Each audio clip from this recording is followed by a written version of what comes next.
From my experience, there's really little to no reason or incentive to replay games. Most of the time, if I do replay games, it's because I missed a lot of things or in a case of nostalgia, or I wanted to experience something again. A good case is with Skyrim. Of course, when you've played a game that was released in 2011, 14 years since its release, and you've never completed 100%, there are plenty of reasons to go back to it now and play it again. But let's just replace that with Persona, a Persona game. Would I be able to go back and replay Persona 3 Reload or Persona 5 Royale? Now, this is going to be a deal breaker to all of you, but I'm not a long-time Persona fan. I think it would also be fair to assume that there are a lot of new Persona fans right now, judging by the volume of the fans not even playing the game. But I did play 3 of the games, and I have not touched it ever since. I've completed 2 of them, Persona 4 Golden. All my save files just mysteriously disappeared, so might as well just wait for Persona 4 Revival. And that begs the question, do Persona games have replay value? So what we can discuss today is, what is replay value? What does it mean for a game to actually have replay value? I feel like this topic would be subjective because there are hundreds of different reasons that made people want to replay a game. Replay value, also known as replayability, is a term used to describe how enjoyable or worthwhile a game is to play more than once. It's about whether a game gives you a reason to come back after you've finished it. That could be through different story paths, multiple endings, varied gameplay styles, or just the pure fun of experiencing the game again. Different games have different reasons for being replayable, and that's also different to every person that exists. You like to replay Super Mario 64 because it's nostalgic and a fun experience. You want to replay GTA 4 because you want to 100% it or experience the amazing story again. You want to replay Amazing Frog 2 because that game is what happens when you take too many bong rips. Every game out there can be replayable and has some sort of replay value. It all depends on you. So let's just go over what makes me want to replay the same game again, because this is my video, of course I'm telling you, what am I even saying? For me, the ultimate basis on what gives a game high replay value is simply the first time experience and the type of game we're playing. Now that's a bit too vague, so let me explain. Excluding simulation and multiplayer games, the first time experience of a game is very important. I played Pokemon Black and White, Soul Silver and Heart Gold many times before. The first time that I played Pokemon Black and White, Soul Silver and Heart Gold, it was really fun. Despite the franchise having the same gameplay over and over again with little to no innovation at all, just the amount of Pokemons that I can use, different teams that I can build, the legendaries that I have caught and fought, it all culminated into having a great first time experience. But after finishing the game, it left me with a feeling, an empty feeling that is called dissatisfaction. Not dissatisfaction over the gameplay, the story, or something that just feels like it's not a good game or experience. Dissatisfaction because it felt like I needed to play it again. There's just something significant that I've missed or that I have not experienced yet in the game. It's something that can be so big or so little that drives me to replay a game. So I replayed the Pokemon Black and White or Soul Silver and Heart Gold many times because I want to try this certain Pokemon. I want to try building a team with certain Pokemons with certain movesets. I want to try catching the legendaries that I have not caught before. It can be those little things that really drive me to replay a game. Another example is Skyrim. Of course, this video is just a reason for me to talk about Skyrim, but honestly, it shows really well how the type of game we're playing affects the replay value. Skyrim is an open world RPG that gives you a lot of freedom.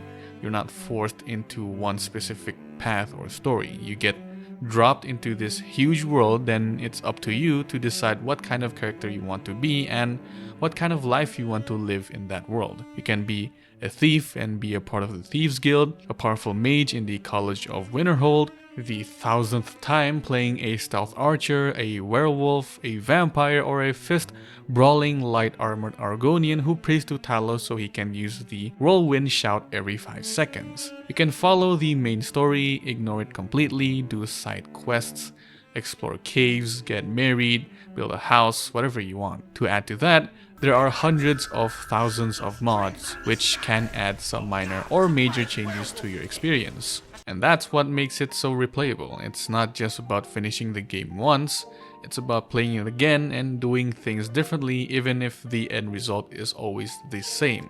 The way Skyrim is made supports that. There are so many builds, factions, quests, and ways to approach situations.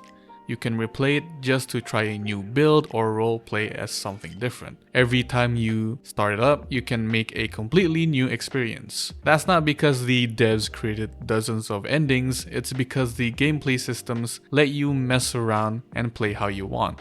This is where the genre of the game becomes a big deal. Games like Skyrim or Pokemon have high replay value because they're made to be flexible. They don't lock you into a tight story, they give you tools, a world, and let you do what you want. You create your own fun. That's called emergent gameplay, when the player kind of builds their own experience instead of just following a script. You're not replaying for a different ending, you're either replaying to live a whole new experience or to do it slightly different in this same game. Now compare that to something like The Last of Us. Last of Us is an incredible game. The story, the acting, the world, all amazing. But it's super linear.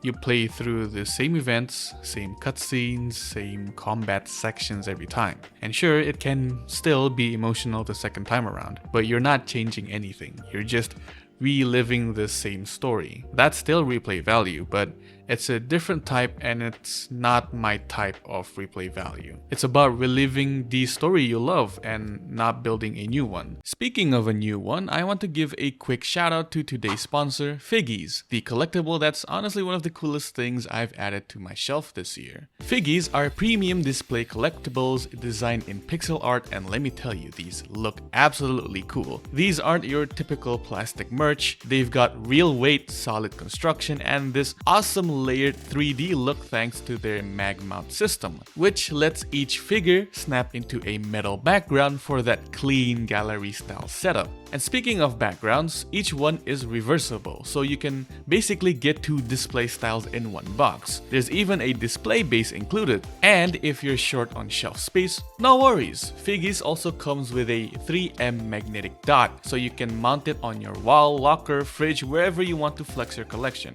Now here's where it gets fun for collectors. Every Figgies box might include a hidden chase variant. We're talking about gold, silver, and bronze backgrounds. If you pull one, it'll be sealed in a special white envelope inside the box, along with a scratch card. And these are, mind you, actual metal. It's quite heavy and it looks amazing. They've also got a collector's app that just dropped. You can scan the QR code on the back of your Figgies to add it to your digital collection, see your edition and serial number, and even claim exclusive rewards. The app also works as the official store, and later this year they're launching the Figgiesverse, which sounds wild, adds more features, more collectibles, and more community. The best part, Figgies already has collectibles from Persona, Metaphor Fantasio, Sega, and even more franchises coming in future waves. If you're a fan of stylish games and awesome merch, this is definitely one to watch. And if you want to grab some, use my code Nero Figgies with a Z at checkout for 5% off any order over $50, or just click the link in my description down below. Again, huge thanks to Figgies for sponsoring this video.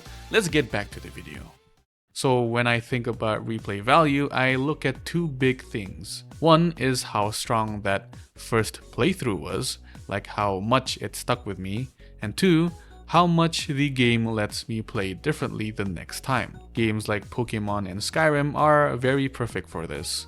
They give you different teams, different builds, different paths. Games like Uncharted or God of War are still fun, but unless you want to 100% them or do New Game Plus or some challenge involved, you're basically watching this same movie again. In the end, it's that mix of a memorable first experience and a flexible game design that makes me want to go back and play something again. That's what gives me a game real replay value to me. So that comes to the question of the main video. Does Persona have high replay value? To put it simply, for me, it does not. As much as I genuinely love the games and the series overall, the genre of the game, the emotional weight of that first experience, and the way Persona is structured just doesn't make me want to replay it. Once was enough and I was fully satisfied. It's not that game lacks quality, in fact they're incredibly well made, but the kind of satisfaction they offer is the type that doesn't beg to be repeated. It sticks with you like a good memory you don't want to taint by doing it over again. Persona games are extremely story-driven, like really story-heavy. The biggest selling point of Persona are the social links and the story. You're basically watching a 100-hour anime where you occasionally go dungeon delving, grinding endlessly in a massive gameplay loop, and make life choices. That sounds like a fun mix, and it is, but it's also very linear. Key point: linear. The progression is tied to a calendar system, so everything is scheduled. You go to school, you hang out with friends, and in between that, you explore dungeons and battle shadows. There aren't any branching storylines that you can do. There isn't an option where you can put off the main story on hold to do other things, and the game isn't really suited for something like exploring. The experience is more about routine and relationship building than it is about experimenting or exploring different paths. It gives you this sense of living out a school year with a supernatural twist, but that also means each day is preset to play out in certain ways. You're not carving your own path so much as you're writing a long one. But don't get me wrong, the story, the characters, the soundtrack, and the world building are all top tier. I had a fantastic time going through Persona 3 Reload, dabbling in Persona 4 Golden, and finishing Persona 5 Royale. But that initial playthrough gave me everything I was looking for. It completely satisfied me. I got to know the characters,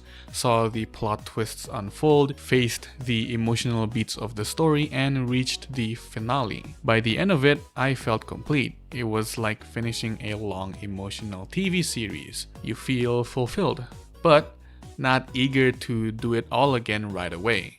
And even if you love the characters, even if you enjoy the combat or gameplay, the second time just doesn't have the same magic. Unlike games like Pokemon or Skyrim, Persona doesn't offer a whole lot of variation when you replay it. In Pokemon, you can build entirely new teams, try different strategies, and your experience will genuinely feel different every time. In Skyrim, you can roleplay completely new characters with different backgrounds and goals. Persona though, most of your choices don't drastically alter the narrative. Sure, you can prioritize different social links or try out different personas in combat, but the major plot points, the structure, and the order of events stay mostly the same. It's kind of like choosing which side characters to hang out with in a linear show. It's fun the first time, but not enough to carry another 100 hours. And that structure can be exhausting. Persona games are known for being long, like really long. It's common for a single playthrough to take like 80 to 100 plus hours. That's a huge time investment. Going through the same daily cycles, managing your time between school, friends, and dungeon crawling, it becomes more of a commitment than an adventure the second time around. Even with new game plus and quality of life features, it still feels like a grind unless you're absolutely dedicated to seeing every little thing. There's a difference between replaying a game because it's fun and replaying it because you feel obligated to finish everything. And Persona leans more towards the latter once you've already seen the ending. Honestly, one of the biggest reasons I don't replay Persona games is because I already feel content. My first time through gave me everything that I wanted. It felt complete. I didn't walk away thinking, man, I wonder what would have happened if I picked this dialogue option instead. I felt like I lived through the story the way I wanted to, and there wasn't a strong urge to experience an alternate version of it. The emotional weight of the first playthrough, the highs, the lows, the surprises, hit the hardest the first time. And once I went through that, I was good. It's like a fireworks show. Amazing while it lasts, but not something you need to see again right away. Take Persona 5 Royal for example.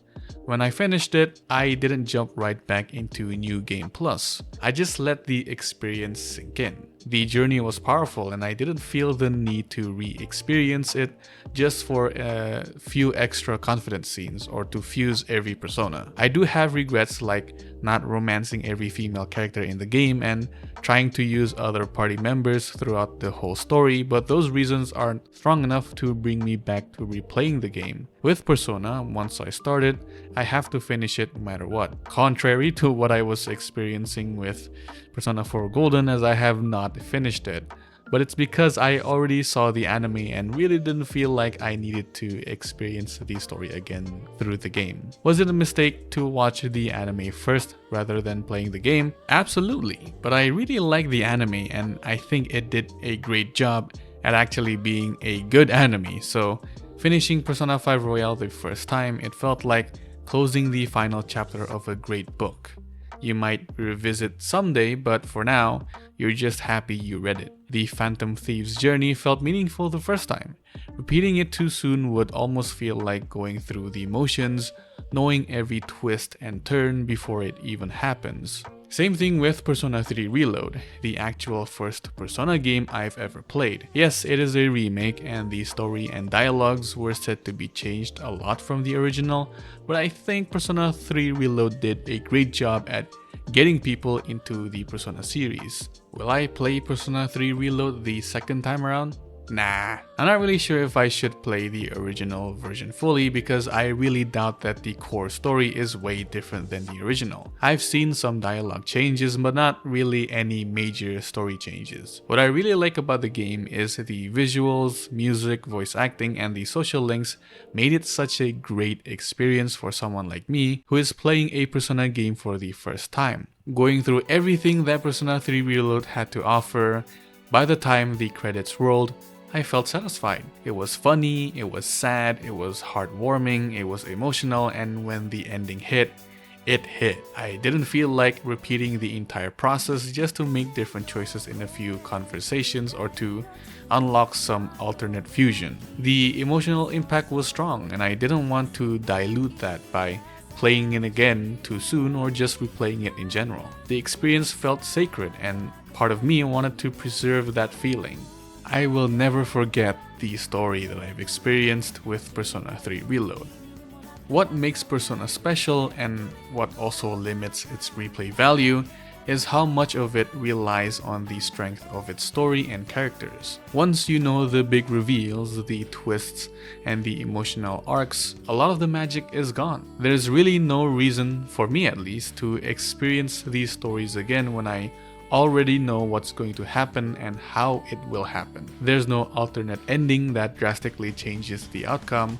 I mean, there are alternate endings in Persona, but it's not like I really want to play it again for 70 to 80 hours just to see an alternate ending. I know that you can just go back to a save file and pick the alternate ending before the major event happened, but I'm already satisfied and happy with my playthrough and the ending that I got. Thank God I got the best endings for both Persona 5 Royal and Persona 3 Reload. There's no major story branch where you become the villain or explore a whole new side of the narrative. It's mostly linear experience, and that's fine. It's just not one I want to go through again and again, especially when the heart of the game is about building connections and reaching a single ending, not exploring infinite paths.